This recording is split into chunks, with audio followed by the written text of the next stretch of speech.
Hello and welcome to the 41st episode of Pets Game Shack.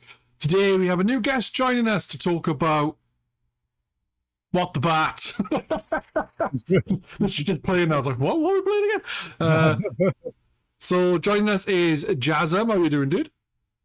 Oh, sorry about that. I was holding the cue cards up in front of Peds, and I was like pointing to it like it says what. And, it wasn't completely guessed, but we got there. Got there in the end. You doing well? Yeah, good, thank you. Relieved. I mean, we don't live too far from each other. We've had pretty similar weather, right? Yeah. This last weekend hasn't that been fun? No. Don't like hot weather. It sucks. When it's that hot, it's oh man. It's I look forward to sleeping with my bed covers on, which hasn't been the case the past few nights. Yeah. Last night I slept with no bed cover still because it's just too hot for me. I'm a fat guy, so it's even worse for me. Oh, It's true. I'm not making it up. you are able to play a VR game where you're swinging your arms around a lot, like Yeah, that was fun, but also it was kind of killer because it's being hot. Even like today in my house, it's a lot hotter in here than it is outside because this house retains heat like a bitch. Yeah, the classic British housing problem, definitely. Yeah, and basically when my parents lived here, because they owned the house, then they sold it, and then I rented it off the person they sold it to. Weird. But they insulated the house even more. So there's like thick walls with more insulation to keep it hotter in the winter. Unfortunately, it doesn't seem to help that much in the winter, but in the summer it just retains heat even more than normal. I don't like it. The worst of both worlds, really. Yeah, it doesn't seem to retain heat in the winter. I don't know why. It's like just freezing, which I don't mind so much because I can just go, right, blanket, sit down with that on. In the winters, in the summer, when it's boiling, it's like, I can't take off any more clothes. I suppose I could remove my skin. I don't know how reversible a process that is, though. Careful about it. Yeah, it's probably something that I'd be... But yeah, I'd be dead afterwards, wouldn't I, probably? So. But at least I'd be cold. A fair trade-off. Yeah. I mean, VR is not like I've got a third-party I don't know what you'd call it, like head strap, like head pad replacement thing on my PSVR 2. And one of the options you get with that is a cooling pad. That's like the closest thing I can do to make VR hot weather friendly, because it's debatable how gaming friendly weather this hot is in general, especially with VR, right? You've got this bulky headset on your face, you're moving about a lot. I can play it with like 5 fans going off near me, but it's a bit tricky this time of year. Yeah, they need to figure out a way of making it cooler. I'd love to go to a proper big VR like warehouse place that you hear about, where it's like massive space, nice and cool, and you could just walk around loads because there's space. Whereas with me, it's like tiny space, play games without room, whatever it's called, room scale. Because I'd have to literally move my settee and stuff out the way to do it, and I'm lazy. No, those are cool. It makes you think of like in conventions you walk past, oh, that child has a VR headset on and he's on like a dentist chair, like belly on the chair. He's just like moving his arms everywhere. Like I don't know what exactly they're doing there, but that looks like a right laugh. Yeah, some of those really high end VR experiences. Yeah, there's this one that I've seen that is like a weird pad, like not pad, like a pedestal or something. You stand on it, it means you can run around and stuff. You'll be running in the spot, by the way it's set up, it feels like you're moving, so you're fine to do it, and it looks really cool. I want one, but I bet they're really expensive. Yeah, oh man, I mean, any kind of enthusiast hobby, anything like that, the high-end tech gets pretty nuts, doesn't it? Like the pricing, and I mean, we've both managed to do pretty well with PSVR 2 plus the PC adapter, right? Yeah. I think I got my adapter when it was on offer, so I was lucky. Oh, nice. Yeah, I don't know how, because I got it day one and availability wasn't, I'm assuming they didn't make a huge amount of availability wasn't amazing. I don't know what it's been like, because you definitely got it a bit later, didn't you? Yeah. I got it quite a bit later. Because like I got the PSVR 2 when that was on offer, but I was using it on my PlayStation 5. Right. And there's still some games I haven't finished on PSVR, on PlayStation 5 with the PSVR, because I got the PC adapter and I've just connected it and I haven't connected back to the PlayStation 5 since. Because there's Nice, is it? more games to play. It's basically what it is. It's a bigger variety. I know, because PSVR 1, I understand that was quite a lot of connections and wires. I think they simplified it for 2, right? So Yeah, it's just one wire now. that's good. So if you did want to connect it back and forth between the PC and PS5, could you do that fairly easily at least? Yeah, you could. The only thing you would need to do is desync your whatever they call pads. Oh yes, yeah, that would be a bit annoying. Yeah, you have to desync them from the one thing and then reconnect them to the other thing. So it's not too complicated, but it would just be a bit irritating. But I'm in no rush at the minute because it's been so hot. I haven't really played it much apart from What the Bat. Yeah, it was about it was August last year actually. So 11 months ago, I got all the VR stuff, and I did quickly realize, oh, this is a pretty tough time of the year to be playing this, but it was worth it for Beat Saber and Half-Life Alex alone, and I've really enjoyed a lot of these shorter, sillier experiences on it as well, like today's subject. Yeah. Which, speaking of What the Bat, I started it. I think it was last week. Like we bought it a while back because we were talking about doing the podcast. I think I started it closer to when we were gonna actually do the podcast, simply so because I know I play it like too early and I'm like, right, what am I going to talk about? Because I'm going to have to replay or something. It's the same with films. Like, I've watched it, but the podcast's been delayed for a month. Ugh, I might have to watch it again. Oh. And some of them are bad. Oh no. Well, I was going to say, sometimes it's you could do notes during these, right, and consult them. I feel like with a bad film, it would just be why ? Over and over again. Right? Yeah. Well, speaking of films, I did watch the film yesterday because I was supposed to be doing a podcast of films today as well as this, so I could get them both done ready. But unfortunately, I was unable to. And the film we watched was Dragon Ball Evolution. And I think I took 2 notes, and then at the end of the film, I just wrote shite. Was that your first time seeing that? No, I have watched it before. I was like, oh, Dragon Ball, cool, I'll watch that. And then when I watched it, I was like, why did I watch that? Oh no, you went in with like earnest, because that's a hard film to go into these days, like without knowing what you're getting. Like, I can't imagine going into it being like, oh, cool, I like Dragon Ball. Let's see what this is like. And then it's Dragon Ball Evolution. Yeah. Well, the funny thing is with the films, I make my missus watch them. So she watches, she's like, it was shit, but you have made me watch worse. And I was like, wow, that's praise, I guess. She's a good sport, fair play. Like, so she sat through like Troll 2 and like Zombievers, stuff like that, right? Yeah, Zombievers is fun. Zombievers is fun. Troll 2 is terrible. The worst film we probably watched, me and the missus, and I think Kerr watched it. I don't think anyone else joined us for that, because sometimes we have other people join us. But the worst film was definitely Cocaine Shark. It was not good.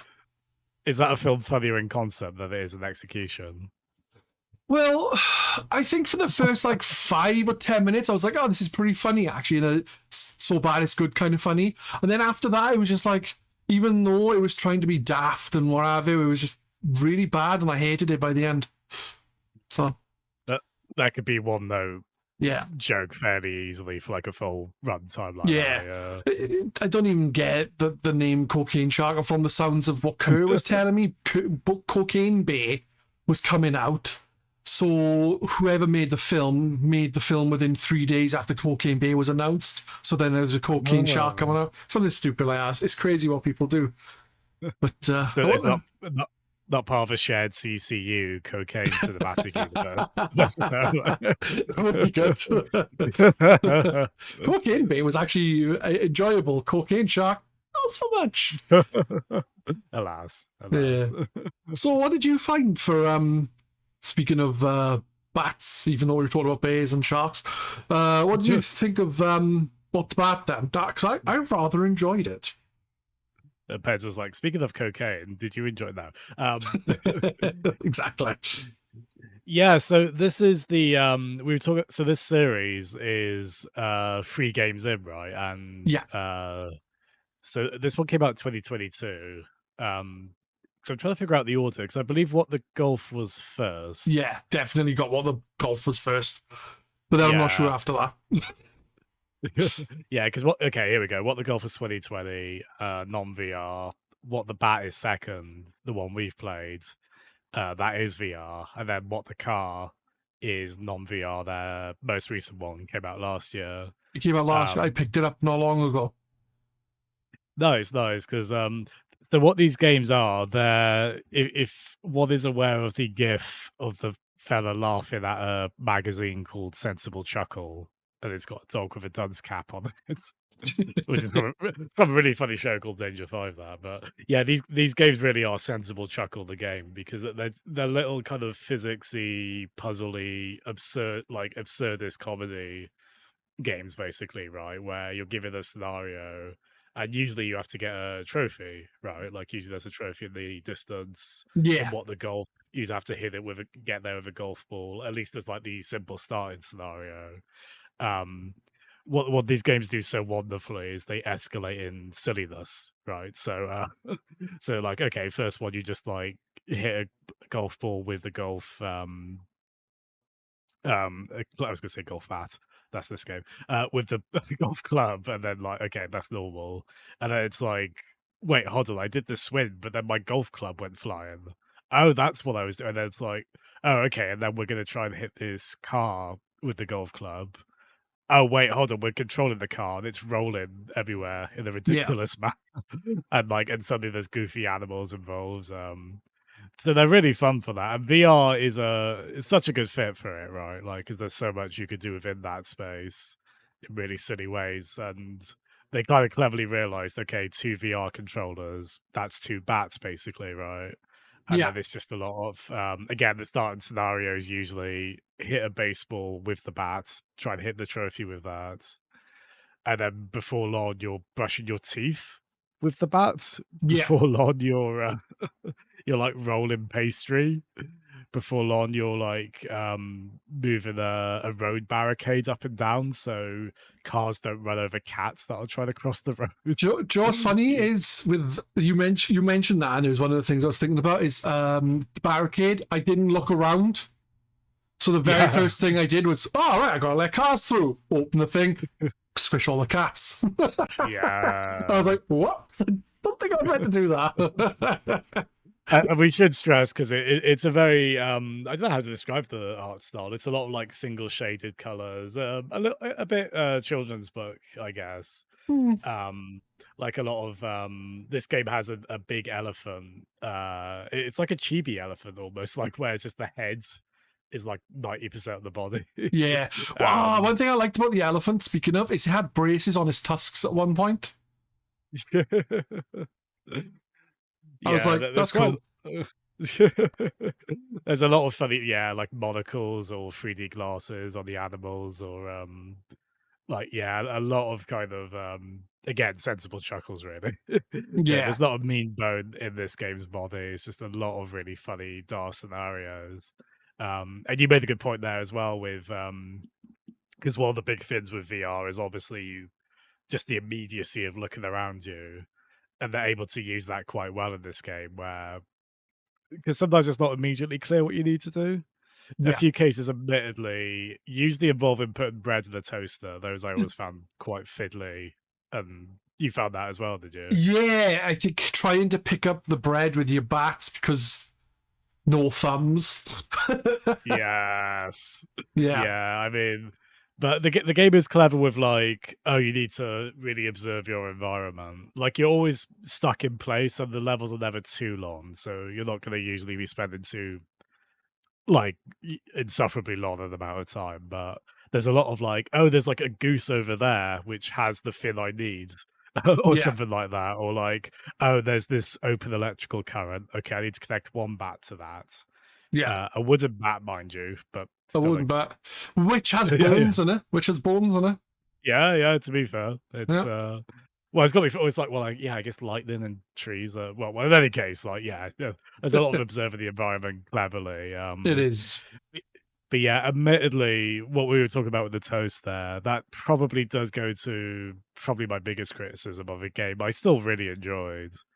There's definitely some of that fiddliness, especially when you're trying to 'cause it really wants you to be able to pick things up with 2 bats quite a lot, or Yeah, there's quite a lot of levels as well where there's just like a joystick in front of you, basically. You're trying to, like, steer it, and it's very tough to kind of keep holding on to a thing like that in VR without it just kind of getting a bit glitchy or the immediate feedback, because there's only so much they can do, right? Like, they can have the controllers rumble, yeah, yeah, um but, like, I definitely had trouble with that, and there were times where I kind of wanted a bit more of a solid grip on picking things up. yeah. I Again, don't. I anytime don't. I saw a toaster, I just dreaded it, basically. Yeah, the good thing is Uh, the toaster doesn't pop up too much. right. But I think doing the toaster on like the first level would have been enough for me. Yeah, It- possibly. I think that's the thing. It's like for the majority of the game is really good fun, and I had a laugh. Then like even with the scanning of items when you do it on a conveyor belt, for Oh, yes. you have to somehow like flip over a Mona Lisa, and it's kind of Yeah. awkward because you can't grip it. Yeah, it's because we were talking the other day as well about the that museum chapter is really fun. You're doing a Yeah, lot of ridiculous mischief in that, yeah. like trying to sneak past security camera. Although again, admittedly, that had some frustrating elements. Yeah, But we, for the most yeah, part, I found the camera stuff okay.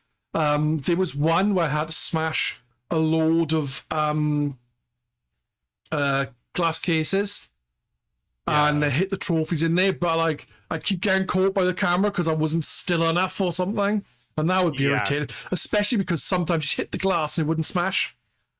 yeah. Well, I almost because I got confused over that because there was one time I looked away from the security camera and then it didn't catch me, so I was like, "Okay, so do I need to not have eyesight with it?" Like, I got a false positive from that. I must have just been Hmm. staying still, 'cause you have to be very still Yeah. for it, which is a little like, I ended up putting the bats against my legs, basically, and just being very which is quite fun in a way, just maybe not immediately intuitive.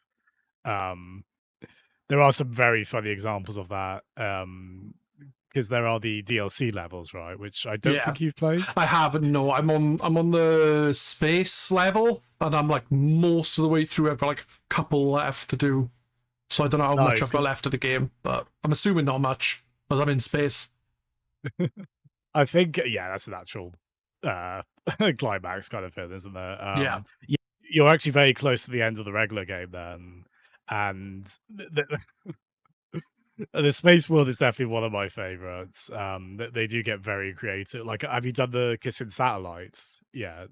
No, the last thing I did was using a rocket to pop planets or Oh, yes. asteroids. The one before that was rotating the planets around so that I could either A, hit a ball at a trophy, or use a laser to laser planets to get at a trophy. It's that kind of thing.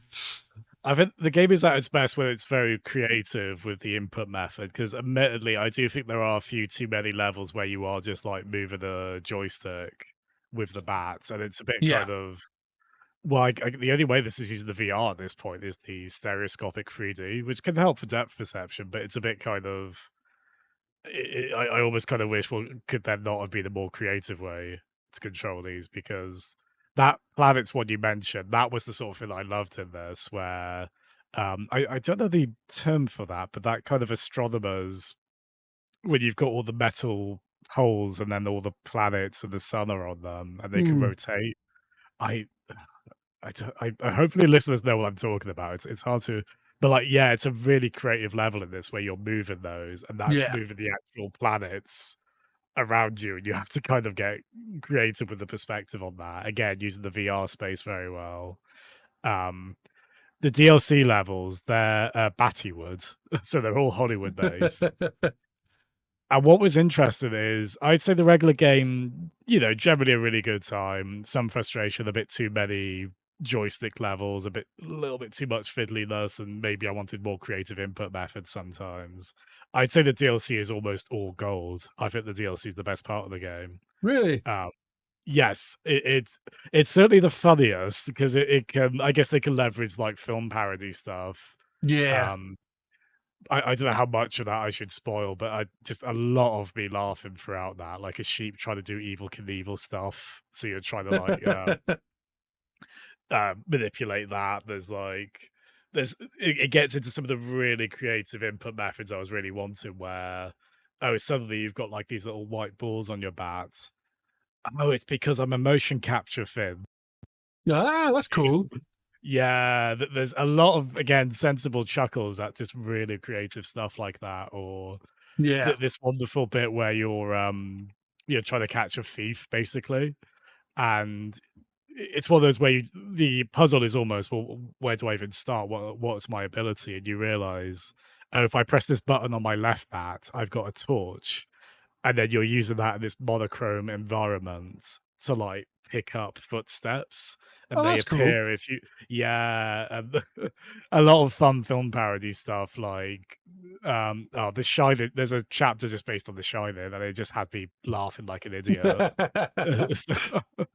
Oh, I Because need to it's get to that ASAP. yeah, That sounds a definitely. lot of fun.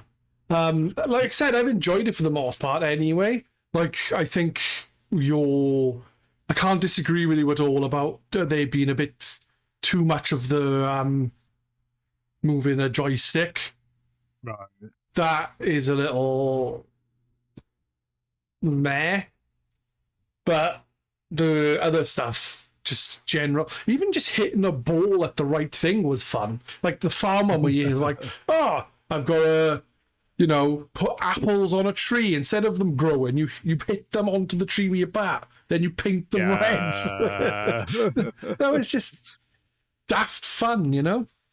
Yeah, again, that's some of the good joke escalation they do with this, where like, all right, the first one is like, well, you're moving the basket below the tree to collect the Yeah. apples, and then you're moving the branches, the apples on the tree, like the Yeah, conveyor yeah. belt.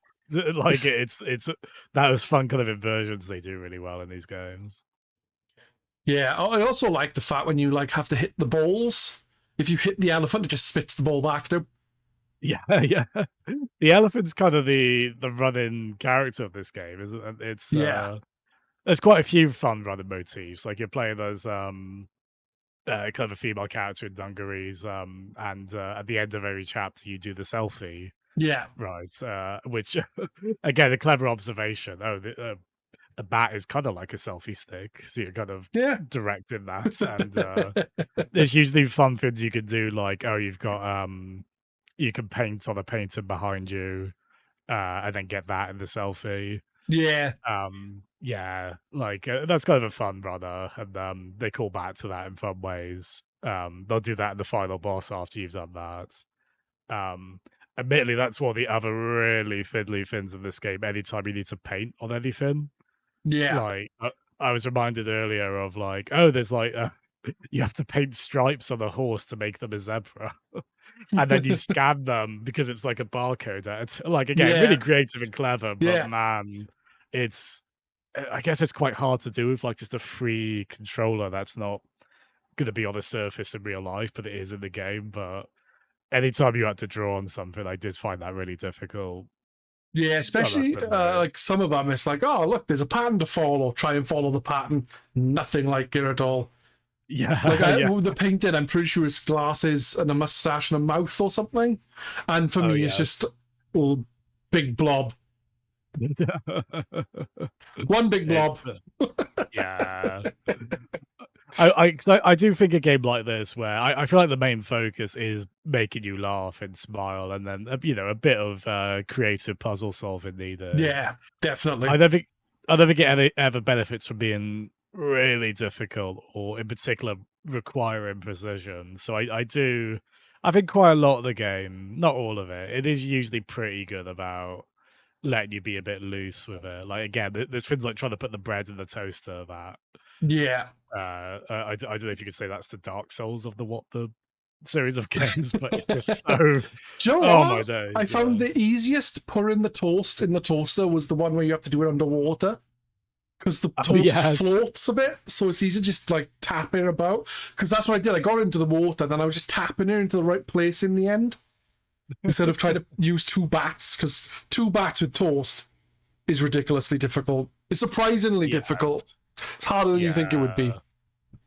But I do love that with this game because you mentioned that, and I keep going, oh yeah, that bit was really funny or clever because yeah, that bit where it's so you start off and you're like above water, like just off an island Yeah, coastline, and then you think, oh wait a minute, and then you crouch down, and then you're suddenly underwater, like it's using the VR space cleverly like that. yeah, And then you have to kind of go back and over those next series of mini levels, you're like looking back and forth to manipulate something underwater that yeah, might affect above water, right? Like some really funny creative stuff like that. Yeah. yeah. That's the thing with the island one. It's like, oh, this is it started at one point with sharks, and you had to hit them with a ball, with a baseball bat arms, right? Right. And I thought, oh, cool, we can have some cool shark stuff. And then the rest of it then was moving a shark around with a joystick, and I was like, oh, that's a bit disappointing. Yeah, it's Till you find out who the shark is, then that's funny. yeah, there's a lot of fun, goofy reveals. Like I really cannot stress that enough with the Hollywood DLC chapters. There's some wonderful. I mean, you can, you think about like, okay, there's a Batman level. Nice. Oh, that means we're gonna set up a bat signal because yeah, that's working on multiple levels. And again, I don't know how much I should spoil. Yeah, it's fine. If I said the phrase "Teenage Mutant Ninja Elephants," that might be another incentive for you. Like, Yeah, I really yeah, need to get to the DLC. I might, when we finish, I might jump straight back. Oh, I need to charge my bloody yeah. wiggle sticks. I forget what they're called. Just every level. Oh yeah. I don't know the term either. Just every level is like, oh, they're doing this series, and they find lots of funny, goofy riffs on it. Um, like every time, and again, I think they get the most creative with the input methods at that point. Like, oh, that was a great one where you're playing Cupid basically, and Nice. your right bat is like the heart, bow, and arrow. In the left hand, you hit a button on that, and then you're doing that in like various recreations of famous romantic scenes in films. All right, that sounds cool. But like, almost, it's usually with like two sheep or like two geese or something like that. And you just have to like get them close to each other, and it's just hilarious and adorable. And oh my god, there's like yeah, like the Shining chapter. It's the famous hedge maze, but you're manipulating it like a screwball scramble, basically. Just Nice. so many cool things like that. See, I'm gonna charge my thingies up and then get to that. I'll get soon. I did promise my kid I will play some Phasmophobia with him, so I'm gonna have to do that first. But then after that, I'm going back to it because I was enjoying it anyway. Like we know there are a couple of that are not as good, but I think that I guess they're less creative in the DLC because I guess they had more ideas and came out. Like I assume they made the game, thought, well, we can do this, as a starting point, and then when they made the DLC, it's like, oh, we could do more creative things. We're used to doing stuff with VR now. That's the only thing I can think of. Yeah. I think I can't immediately think of another example. I'm sure there are other cases of this where people say, "Oh, the DLC is the best part of this game," and for the reasons you said there, maybe they kind of honed their craft. BioShock 2. Ah, yeah. well, that was interesting because because I mean, a lot of those people went on to make narrative-focused indie games like Gone Home, right? And that was clearly them wanting to do something like that, which is why people really like the narrative elements of that. But I like Gone Home. yeah, same. Like really clever what that did. Yeah, this developer, they have done that. I don't know if they've done it with What the Car yet. They definitely did it with What the Golf. That had a lot of free DLC. Yeah. And then like this game is quite short. Like you'll get everything done in about 3 hours, give or take. Yeah. Which, to be honest, I think is fine. Like I'm kind of okay with these goofy like arcadey, puzzly VR games. I know sometimes there's a want for more Half-Life Alyx style long games, but I think this does suit because I don't usually want a VR session to be like 4 hours at a time or whatever, I think it does suit that. And, there's a game like this, it'll run its course pretty well within a few hours, I think. Yeah. Yeah, like the DLC isn't like a huge amount of content, but it's more or less aside from one bit you're trying to put a pizza in an oven, and again, that was No. yeah. You can imagine what that was like, but aside from that, like, it's wall to wall gold, and I'll take 45 minutes DLC that's, like, that consistently amazing over, like, 3 hours of DLC that's not as good, right? Yeah. No, I can agree with you with that because at the end of the day, it just you'd be disappointed. You're like, oh, whoa, more stuff. Good call. Oh, that's crap. That's on And I because I remember when you proposed playing this game to me, and I sort of made the point of, well, I've seen it's gone on sale before, and when you proposed that it wasn't on sale, and then when it then did go on sale on Steam, I was like, message you like, look, because I think on sale it was it £6 around about? I something want to like that. say. Yeah, it was £18 down to 6 or 7, something like that. But it was definitely a hell of a lot cheaper than it was at full price. I guess Yeah, at £18, the game is quite short, but I see. Yeah, at the same time, there's a good game there, and I wouldn't begrudge paying the full 18, especially if the DLC is as good as you say, because they always do free DLC. So that's one thing you got to think yeah, about as well. But for £6, you can't go wrong. yeah. I just checked. £7.59 was the lowest. Yeah, When you can't go it goes wrong on for that. It goes on sale quite often, and yeah, it fairly consistently goes. I'd say it's easily worth that. It's when one gets VR, you're always kind of looking for okay, are there like hidden gems? Because it's a lot of games that aren't making huge headlines. It is fairly niche in that way. Yeah, Um, that's the shame with even with VR. You know, you think yeah, it'd be doing, you think there'd be more push for it because it is like a. I know it sounds stupid. It's like going from 2D to uh 3D.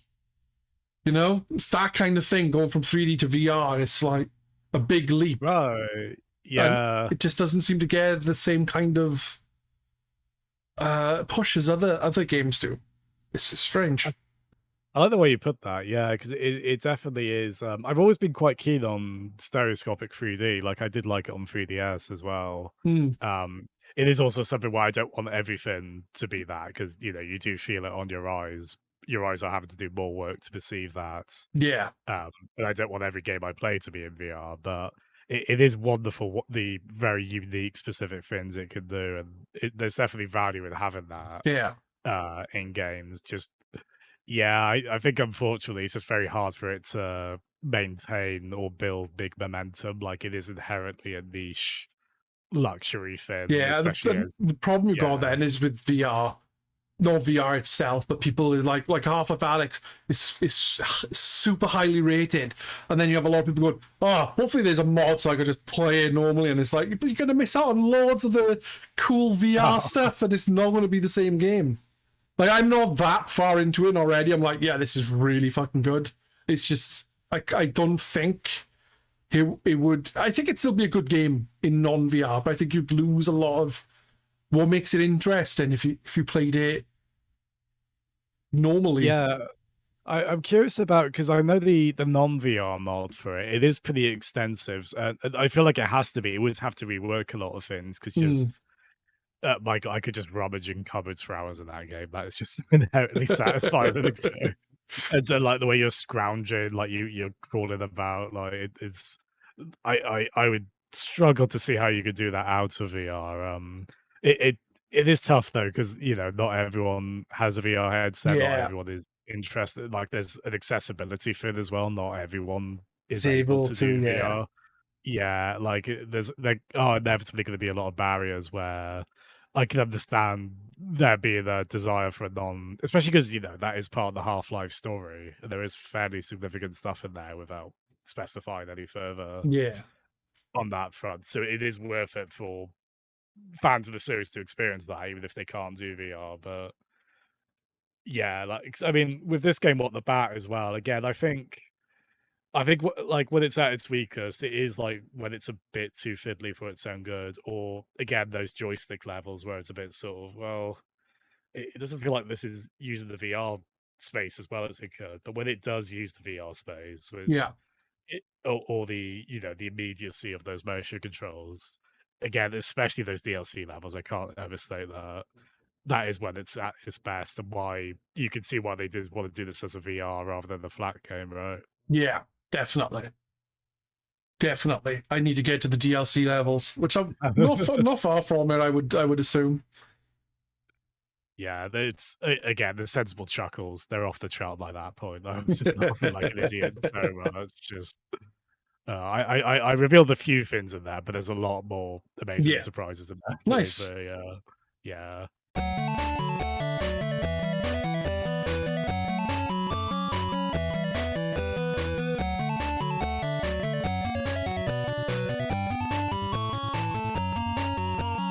So then, I want to ask you something. Oh my gosh. What are the games you've been playing? I was Oh asking something man. serious. I don't know. Oh dear. How much can I divulge here? Do I need a lawyer present? You do, Um, yes. Plot twist. Pez is my lawyer. No, yes.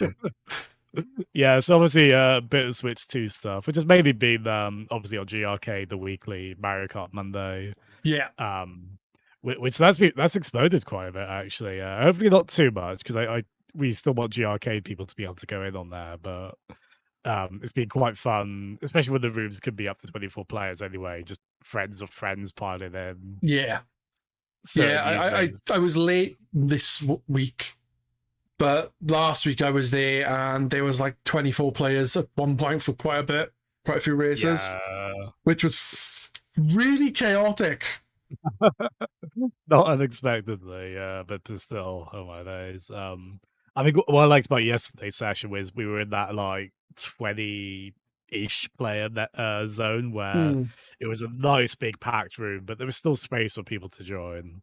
yeah. It's such a fine line on that, so ideally not go above that. But yeah, been enjoying that. Obviously, ridiculously excited for Bonanza this week. DK Bonanza. Yeah, If you that I want to get, but unfortunately I haven't ordered it yet, and I feel bad. oh, that's not a moral failing. Like you're okay, mate. I promise. I'm the Donkey Kong man, and I'm still saying that, so that can exonerate you, hopefully.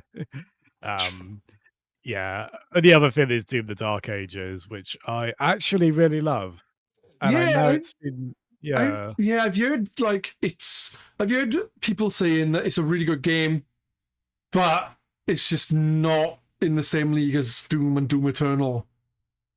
Obviously, I've See, not played it, so yeah, so it's been long enough between Doom 2016 and Doom Eternal that it's hard for me to be completely sure. I feel like Eternal might maybe still be my favorite, but I will miss aspects of this game if I go back to Eternal after it. Like, I actually really like all the stuff with the shield.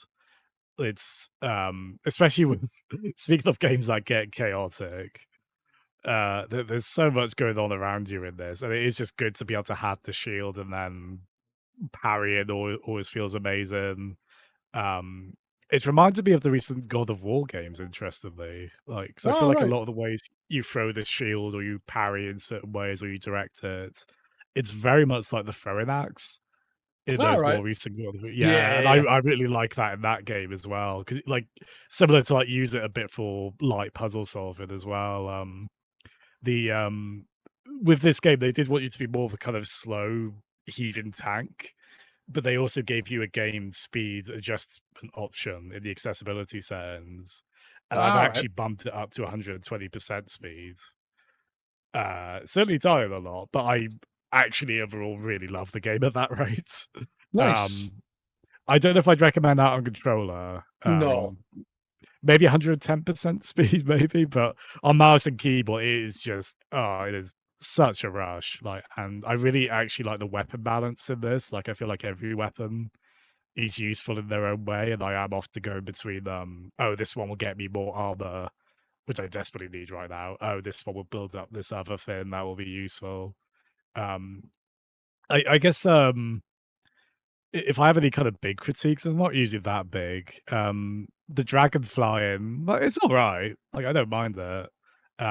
It's just it is one of those classic cases of when a game is not doing the main mechanics, when it is doing like a different thing for variety. It's neat, but it's just not as mechanically dense or as interesting Yeah, as the main stuff. Like I haven't minded the dragon flying stuff. It's it's a cool sight seeing the Doomslayer on a armored dragon. But I wouldn't be in a rush to replay those the way I would the shooting stuff. yeah. Um, and visually, I actually like visually a lot of the time I really like it, especially the ray tracing stuff, especially if you can do the ridiculously high end stuff on the PC version. Sometimes it is a little bit monochromatic in its color scheme. Like there's not always a huge amount of dynamic aspects. Yeah. It varies by level though. A lot of the time I have been in awe of it, and yeah, I do recommend it. Like obviously it's on Game Pass and such. Um, a friend very generously gave me a spare key he got, Oh, which was nice. very yeah, very kind of him. But yeah, as a big Doom fan, I'm really happy to say for a game that was a little bit mixed in its reception, I'm really liking it. No, that's cool. I haven't played Doom Eternal. I played like a little bit of it, and then I was like, right, I need to upgrade my PC and then play it properly. And that's what I'm feeling like with like a lot of games. And I was like, I don't want to play them on console. I want to play them on a PC, but I need a better PC. No, Like it's especially shooting yeah. games like first-person shooters and stuff. It's like since getting my PC like 10 years ago, whatever it was, and then playing like Doom and stuff on it on PC, it's like I don't want to go back to a controller. It sucks. Yeah, admittedly, those recent Doom games, especially, I really feel like they do adapt them well to controller, and obviously, a lot of people have been able to play them Yeah, well or enjoy it. But admittedly, I could not imagine not doing mouse and keyboard with how quick they are, with how so immediate and precise you need to be with your camera movements. Like, I yeah, really think they benefit from that. And sadly, I don't think the console versions, because there are console games you can do mouse and keyboard on, right? It's not yeah. as convenient or immediate, but you can. But I don't think the recent Doom ones are among those, unfortunately. Boo. What Hey, about you? What have you Phil. been What Oh, yeah. about? There's a lot of reasons to be angry at that man. A Yeah, lot of reasons. yeah. There What have you is. been playing? What have you Well, been playing yourself, man? I have recently finished my first mainline Final Fantasy game.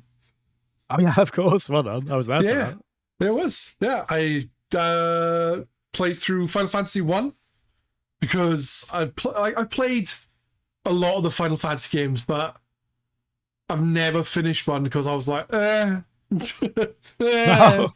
after a while. Then I thought, fuck this, I'm going to play through some Final Fantasy games. I'm going to start from the first one. So I grabbed the first 6 and started with 1. And for the most part, I found it pretty easy until I got to the final Right. boss, where my entire party just died the first time I fought him. And this is the Pixel remaster, of course. It is to the Pixel clarify, remaster, yeah. For PS4, but I'm playing it on the PS5.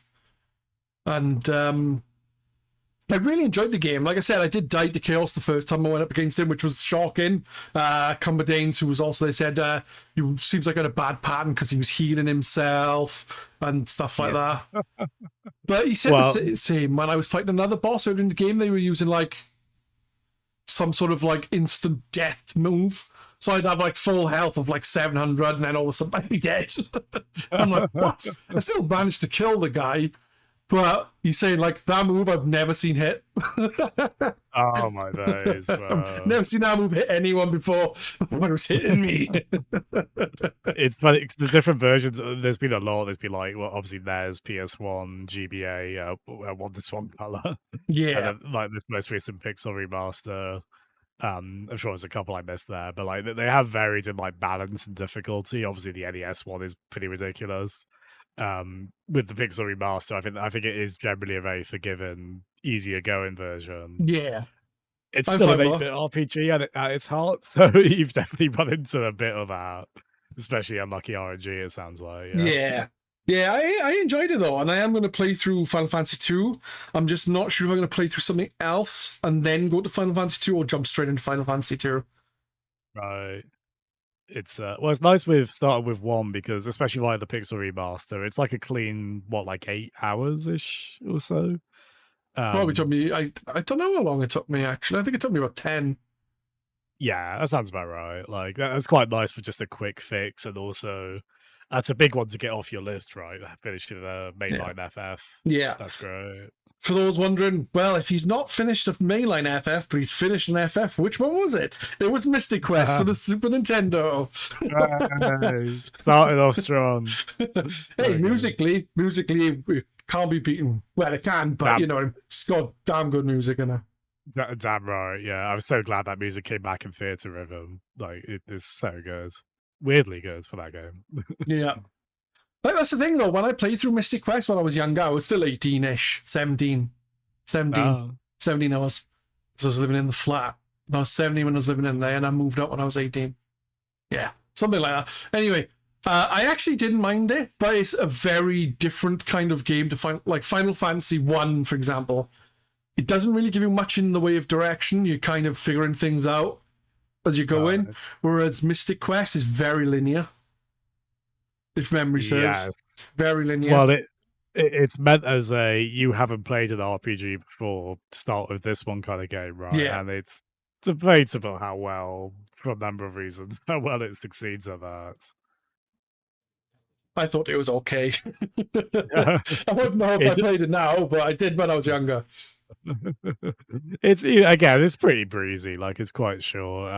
It's just man, you do a lot of battles that are basically exactly the same because of how pared back it is. Like, Mm, just thanks. I mean, the idea of an introductory RPG is it's a pretty like there's nothing wrong with that. It's a pretty sound idea. Just I guess it's a tough mix of how accessible and simple do you make it without it just becoming monotonous. yeah, So I think like maybe the Mario RPGs, especially the better ones, are probably a better example of that, where they're pretty accessible and open, but they're not mind numbing from doing the same yeah, battle yeah. I think 30 times. Yeah. everyone, if you want to do first RPG, if you've never played one before, play Paper Mario and then Paper Mario Thousand Year Door, and then skip the rest of the Paper Mario games. Maybe listen to the music of Mystic Quest. Maybe Yeah, don't yeah, yeah. play through it. I mean, you could do worse, certainly. There's some. It's got quite a goofy comedic tone, that game as well, which I quite like. Mm. There's, there's a lot of the main characters shrugging towards the screen after something ridiculous is said. Yeah, which is quite fun. Yeah, it wasn't made by Square though, was it? It was made by someone else. So I I think think it wasn't like the main FF team. I think it was an internal team it was it? still. Fair I enough. think so. I mean, they were quite small by that point. So yeah, I'm not gonna like they might have had there were like support studios. Tose TOSE is a famous one. Maybe they had a hand, but it does feel off brand in that way. I can see why one would think it was a different developer. Yeah. Yeah. Like I knew it was published by him because it's Final Fantasy, but I thought that maybe it was Yeah. developed by someone else for a more Western audience. You know? Well, they brought it out over at a time they didn't bring out mainline FFs until 7 on PS1. We did get Mystic Quest in Europe. So that's like Yeah. the first or second FF. Um, alongside the first Mana game, if you count that, the Game Boy one, which I think that might have come first, but it is funny to think Mystic Quest was the first FF game we more or less got. Yeah. I think they got in Um, America Final Fantasy 4 and 6 or something, but it was like 1 and 2 or 1 and it was weird, weren't it? Like Final Fantasy 6 over this Final yeah. Fantasy 3? Yeah, you are right because they did FF1, which obviously just came over there as Final Fantasy. They skipped 2 and 3. 2 almost came out on NES there, but I think the timing was like, well, the SNES is out, so they just did 4 next. But then they called that FF2 there, and then they skipped 5. Again, there was some plans to maybe localize that. 5 is the one with like the really intricate job system. Mm. Maybe I mean they were worried that might be a bit too complex. So they did bring over 6, and then that was Final Fantasy 3 in the US, yeah. I need to finish Final Fantasy 6. Final Fantasy 6 and Final Fantasy 9 are the ones I've enjoyed most while playing them. Not finished them. No, I feel silly. But what can you do? Yeah. Those are two I would rate highly, especially 6. 6 might be my favorite still. It's really good. There you go. Final Fantasy 6 is better than Final Fantasy 7. Jazzem says it must be true. No. I don't know where we rank What the Bat amongst FF games. Probably better than Mystic Quest, at the very least. Yeah. I don't know, though. Final Fantasy Mystic Quest may have better music. It probably, although I guess that's another thing we could say with What the Bat. Like, it has got, like, some really, again, the movie parody stuff. They do some really funny... Well, you might have noticed in the space levels, right? They have, like, they have John Williams-esque yeah. Same with music the shark one, Jaws. It's kind of like a kind of offbeat kind of Jaws theme. Yeah, it's like when The Simpsons would do that with like, just like a few like legally distinct, Yeah, but also reminiscent enough you recognize what it is, and a lot of silly a cappella in there as well. The What the Bat theme, where it's got a cappella just singing that over and over with more intensity. yeah, A proper earworm as well. Yeah. yeah. I would definitely recommend people play What the Bat if they have VR. Yeah, and the I've not played What the Golf is very delightful as well. I don't think I've done all the DLC on that, but I did finish that as well. Yeah, What the Car is good fun. It starts off. You're like driving a car to the end of the letter. It's like a golf course, I think. So it's remind me of What the Golf. So you drive to the golf hole. Yeah, the golf hole. And then the next level, it's like your car got legs and it's running, and then it's got legs, and the legs go like all around the car, so it's kind of like spinning weirdly. It's good fun. Because I think both What the Bat and What the Car have a nod to What the Golf to start. Yeah. Which is fine by me. There's some fun, like I mean, they're really good at like running gags or motifs that pay off in funny, silly ways. Like even across multiple games, it's just fun to say. It is. So I would say get all the What the series, not just What the Bat, but What the Car and What the Golf too. Yeah. It's a really the non-VR ones, they're very well, I assume it's the case for What the Car. It's a really good portable game as well. Like if you get it on Switch or Steam Deck, you can, the levels are short enough, you can easily just get a few in quite quickly. Have a bit of a laugh, and it's kind of WarioWare-esque in that regard of the levels are kind of short, like 30-second mini level little puzzle. Yeah, I'd say because WarioWare is often like that'll make you laugh from the absurdity of the tasks you're given, right? It's like similar in that way as well. I think we can wrap up here if you would, unless you have anything else you would like to add about What the Bat. I'll just say the words Teenage Mutant Ninja Elephants again, because that just makes me happy. I'm definitely getting back to that today.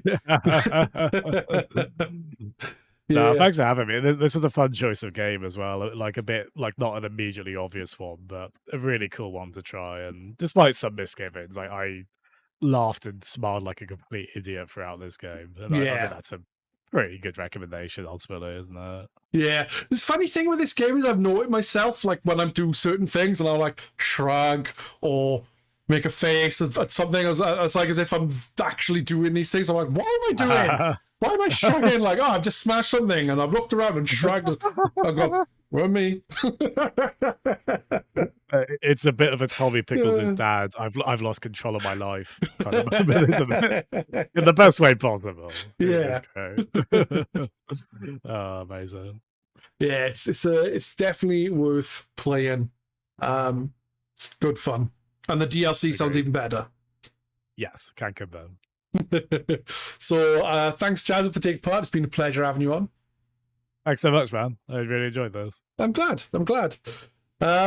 So everyone who listened, thank you for tuning in.